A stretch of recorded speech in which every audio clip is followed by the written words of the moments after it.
Pintu kamar tertutup dengan keras, seperti dihantam oleh kekuatan tak kasat mata. Suara gemuruh itu menggema di seluruh rumah, membuat udara terasa semakin berat. Liza dan Elisa terpaku di tempat, tubuh mereka gemetar, sementara Cimo mencoba membuka pintu dengan sekuat tenaga. "Bu Nipa, kita harus segera menghubungi Bu Nipa," kata Cimo, napasnya tersengal-sengal. Tapi sebelum ia sempat meraih telepon, ruangan terasa seperti membeku. Angin dingin bertiup kencang, menerbangkan tirai dan memadamkan lampu. Kegelapan menyelimuti mereka, disertai bisikan-bisikan kecil yang terdengar dari sudut-sudut gelap. Suara itu terdengar seperti banyak anak yang berbicara bersamaan, tetapi tidak satu pun kata yang jelas. "Kalian tidak bisa mengambilnya kembali," kata sebuah suara pelan, tetapi penuh ancaman. "Dia milik kami sekarang." Di sudut ruangan, bayangan-bayangan hitam merayap di dinding, membentuk siluet anak-anak kecil dengan mata merah menyala. Mereka bergerak perlahan, tetapi tatapan mereka tertuju langsung pada Elisa yang berjongkok sambil menangis di pelukan Liza. "Bu, mereka ada di sini," bisik Elisa, suaranya pecah oleh tangis. Liza menarik Elisa lebih erat ke dalam pelukannya, mencoba melindunginya meski tubuhnya sendiri gemetar hebat. Cimo akhirnya berhasil membuka pintu kamar, tetapi lorong di luar gelap gulita, seperti ada kabut tebal yang menggantung di udara. Langkah-langkah kecil terdengar dari ujung lorong, mendekat perlahan, tetapi tidak ada yang terlihat. Cimo dengan gemetar meraih telepon dan menghubungi Bu Nipa. "Bu Nipa, tolong, Mochi telah dibawa. Rama, dia kembali, tapi itu bukan dia.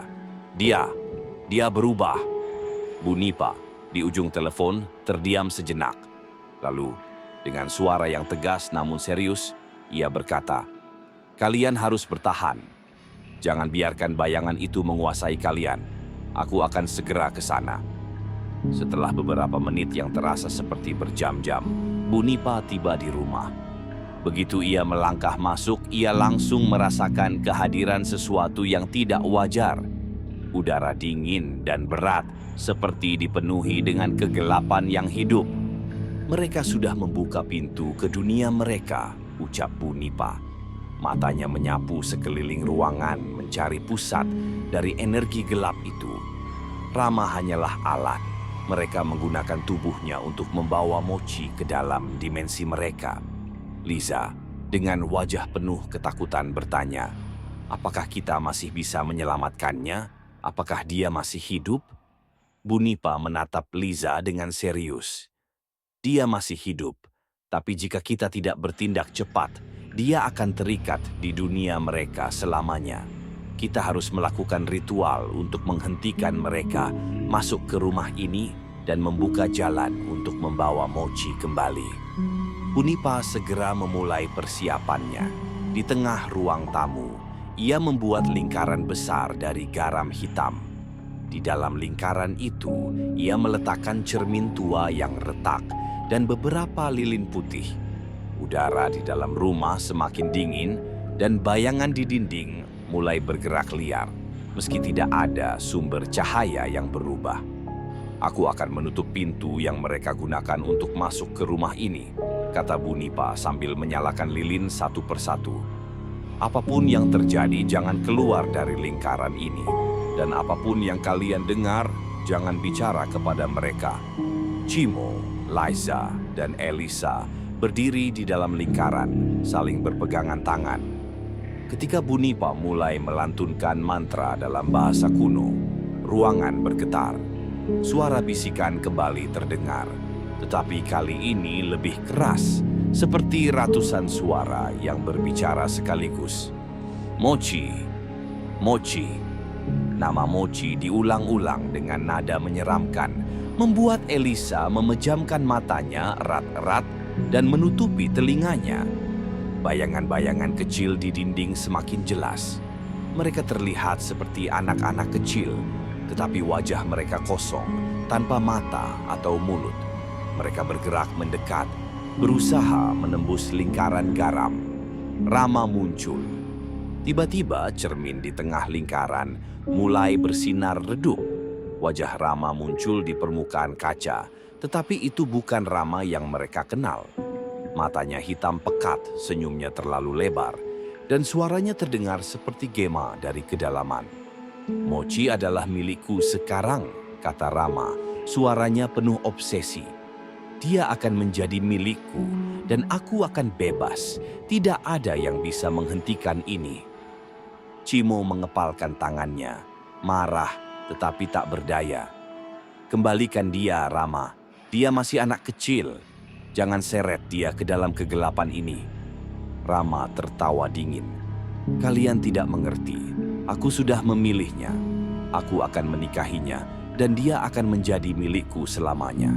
Ini adalah satu-satunya jalan agar aku bisa bebas." Mendengar ini, Liza menjerit, "Kau gila. Mochi adalah anak kecil. Dia bukan milikmu, dan dia tidak akan pernah menjadi milikmu." Bu Nipa dengan tatapan penuh ketegasan melangkah mendekati cermin. Ia mengangkat tangannya, memegang kain merah yang dililitkan dengan benang hitam.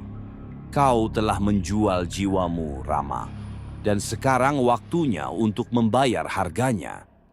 Rama tertawa lagi, tetapi tawanya terhenti ketika Bu Nipa menaburkan garam hitam ke cermin. Permukaan kaca itu mulai retak lebih parah, dan wajah Rama terlihat kesakitan. "Kau tidak bisa menghentikanku. Ini belum selesai," teriak Rama, tetapi bayangan di dinding mulai menghilang satu persatu.